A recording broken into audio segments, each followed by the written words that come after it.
보소서 주님, 나의 마음은 선한 것 하나 없습니다. 그러나 내 모든 것 주께 드립니다. 사랑으로 안으시고 날 새롭게 하소서. 보소서 주님, 나의 마음은 선한 것 하나 없습니다. 그러나 내 모든 것 주께 드립니다. 사랑으로 안으시고 날 새롭게 하소서. 주님 마음 내게 주소서. 내 아버지 주님 마음 내게 주소서. 나를 향하신 주님의 뜻이 이루어지도록 주님 마음 내게 주소서.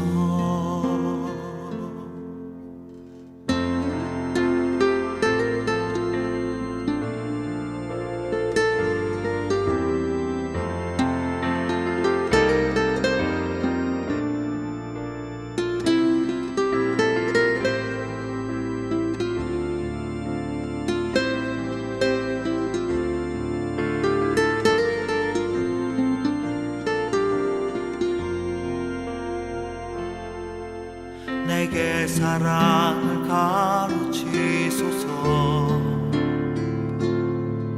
당신의 마음으로 용서하게 하소서. 주의 성령 내게 채우사 주의 길 가게 하소서. 주님 당신 마음 주소서. 마음 내게 주소서. 내 아버지 주님 마음 내게 주소서. 나를 향하신 주님의 뜻이 이루어지도록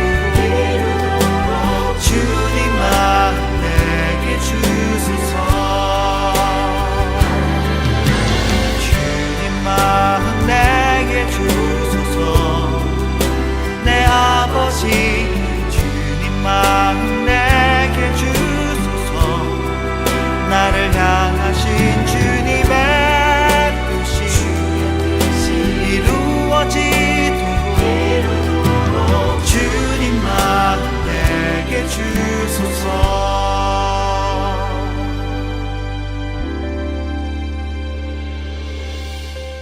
주님 마음 내게 주소서.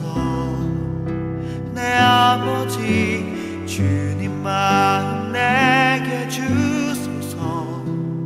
나를 향하신 주님의 뜻이 이루어지도록 주님 마음 내게 주소서.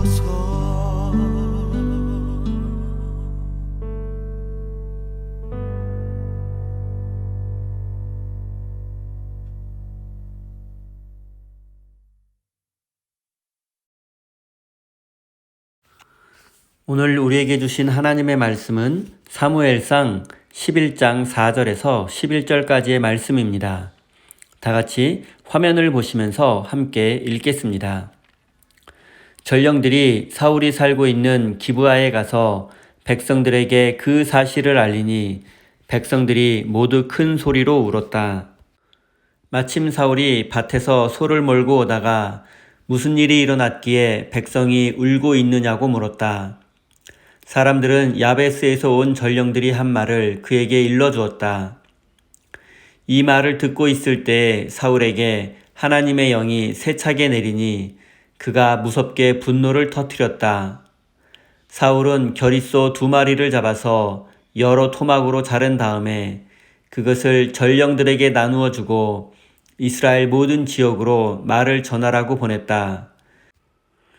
누구든지 사울과 사무엘을 따라 나서지 않으면 그 집의 소들도 이런 꼴을 당할 것이다.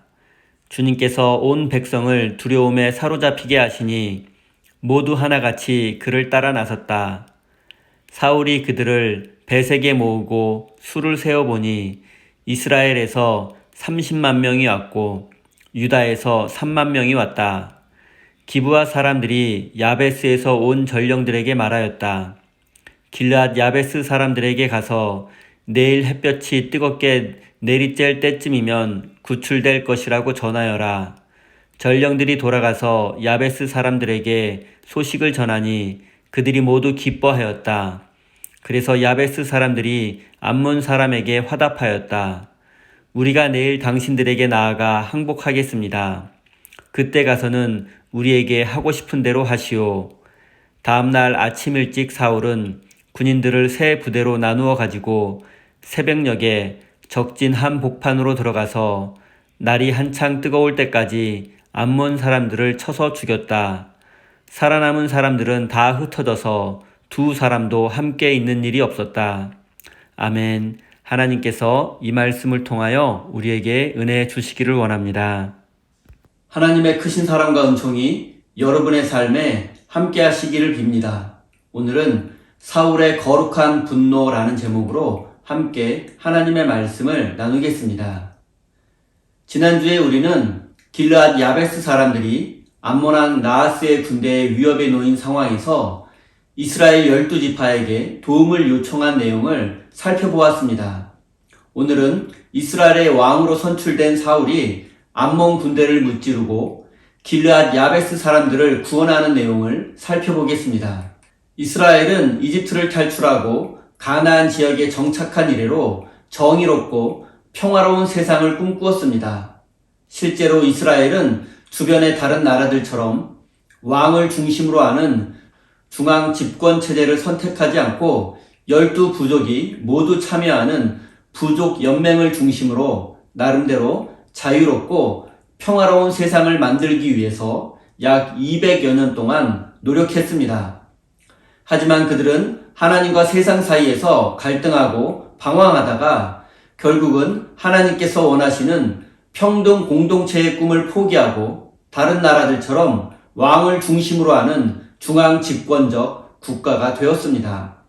그리고 결국 베냐민 지파에 속한 사울이라는 젊은이가 이스라엘 12부족을 대표하는 왕으로 선출되었습니다. 그러나 아직 이스라엘에는 왕궁도 없고 정규군도 없었으며 정부 조직조차 없는 상황이었습니다. 그리고 사울은 첫 번째 왕으로서 이 모든 일들을 이루어내야 했습니다. 하지만 아직 그에게는 그럴 만한 힘이 없었습니다. 사무엘 선지자에 의해서 왕으로 선출되기는 했지만 아직 그가 왕으로서의 능력과 자질을 백성들로부터 인정받지 못했기 때문입니다. 이런 상황에서 므낫세 지파에 속하는 길르앗 야베스가 암몬 군대의 침략을 받게 되었습니다. 누군가 그들을 돕지 않는다면 그들은 한쪽 눈이 뽑힌 채로 암몬 사람들의 종이 될 수밖에 없는 상황입니다. 4절 말씀을 제가 읽겠습니다. 전령들이 사울이 살고 있는 기브아에 가서 백성에게 그 사실을 알리니 백성들이 모두 큰 소리로 울었다.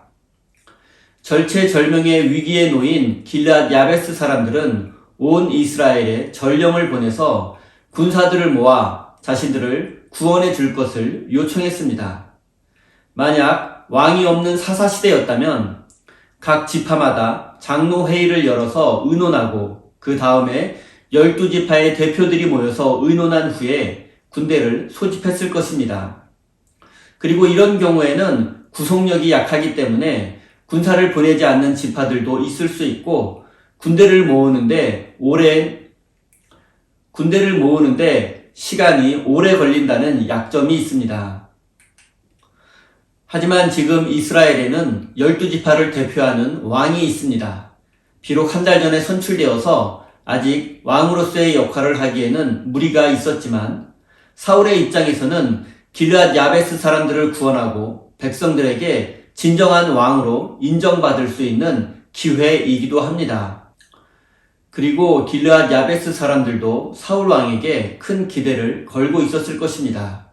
왜냐하면 사울이 속한 베냐민 지파는 야베스 사람들과의 특별한 관계가 있기 때문입니다. 과거 베냐민 지파가 나머지 11지파와 내전을 벌일 때에 야베스 사람들은 베냐민 지파를 상대로 전쟁을 선포하지 않았습니다. 그리고 베냐민 지파가 이 전쟁에서 괴멸적인 패배를 당하고 지파의 존속이 어려워졌을 때 길르앗 야베스 여성들이 베냐민 지파의 남자들과 결혼해 주었고 베냐민 지파는 겨우 명맥을 유지할 수 있었습니다. 이러한 이유로 인해서 베냐민 지파는 길르앗 야베스 사람들에게 큰 신세를 지고 있는 상황이었습니다. 이러한 이유로 인해서 베냐민 지파는 길르앗 야베스 사람들에게 큰 신세를 지고 있는 상황이었습니다. 그리고 이제 그들이 어려움에 처해 있을 때 사울 왕과 베냐민 지파가 야베스 사람들을 도와주어야 할 차례가 되었습니다. 이런 상황에서 길르앗 야베스 사람들이 보낸 전령이 베냐민 지파에 도착하게 되었고 그들의 참혹한 상황을 전하여 도움을 청했습니다. 하지만 누구 하나 앞장서서 그들을 돕겠다고 나서는 사람이 없었습니다. 죽음과 멸망의 위기 앞에 놓인 길르앗 야베스 사람들의 소식을 듣고 안타까워하며 눈물을 흘리고 있었지만 선뜻 그들을 구원하러 가자고 나서는 이가 없었습니다. 우리도 인생을 살다 보면 이와 비슷한 경험을 많이 하게 됩니다. 어렵고 힘든 상황에 놓인 사람들을 보면 가슴 아파하면서도 정작 아무런 일도 하지 못하고 작은 도움조차 주지 못할 때가 많습니다. 그리고 이렇게 무기력한 존재가 바로 우리들입니다. 우리가 이렇게 무기력한 모습으로 아무것도 하지 못하는 것은 우리의 믿음이 부족하기 때문입니다. 우리가 늘 잊지 말아야 할 것은 하나님은 고난과 고통 가운데 있는 이들을 소중히 여기시고 여전히 그들을 사랑하고 계신다는 사실입니다. 그리고 우리는 그들을 향해서 일어나야 합니다. 우리의 욕심과 두려움, 그리고 열등감과 패배주의를 극복하고 그들의 고통의 작은 부분이라도 함께 나누어야 합니다. 세상의 악한 자들이 활개치는 이유는 우리가 그들의 악행을 모른 척하며 아무것도 하지 않기 때문입니다. 우리가 고난 가운데 있는 이들을 위해서 눈물을 흘리고 마음으로만 아파한다면 세상에는 아무런 변화도 일어나지 않을 것입니다. 베냐민 지파 사람들이 길르앗 야베스 사람들의 소식을 듣고 큰 소리로 울고 있을 때 사울이 등장합니다. 그는 밭에서 소를 몰며 일을 하다가 돌아오는 길에 사람들의 울음소리를 듣게 되었습니다. 그리고 모든 상황을 알게 되었습니다. 잠시 왕이 된 사울이 밭에서 소를 몰고 일을 하고 있던 상황에 대해서 알아보겠습니다. 앞서 말씀드렸던 것처럼 사울은 약 한 달 전에 왕으로 선출되었지만 아직 왕정 체제가 확립된 것은 아니었습니다. 백성들은 여전히 자신이 속한 지파를 중심으로 생활하고 있었고 사울왕의 영향력은 미미한 상황이었습니다. 왕이 된 사울이 소를 몰며 밭에서 일하고 있는 모습은 이스라엘 왕정 초기의 모습을 단적으로 보여주고 있습니다.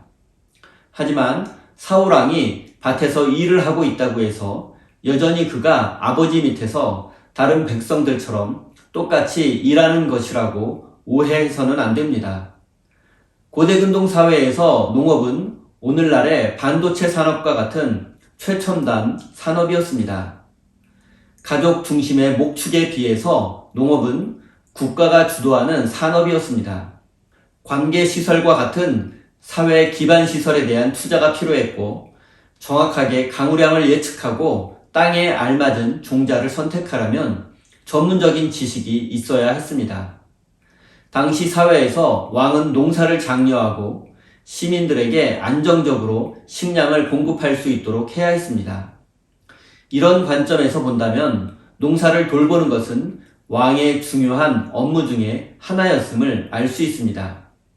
하지만 적들이 침입해 오거나 나라의 위기 상황이 온다면 왕은 모든 것을 제쳐두고 군대를 이끌고 나가 싸워야 합니다. 그리고 당시 사울에게는 충성을 맹세한 군사 조직이 있었습니다. 하지만 이들만을 가지고 암몬 왕의 군대와 싸울 수는 없었습니다.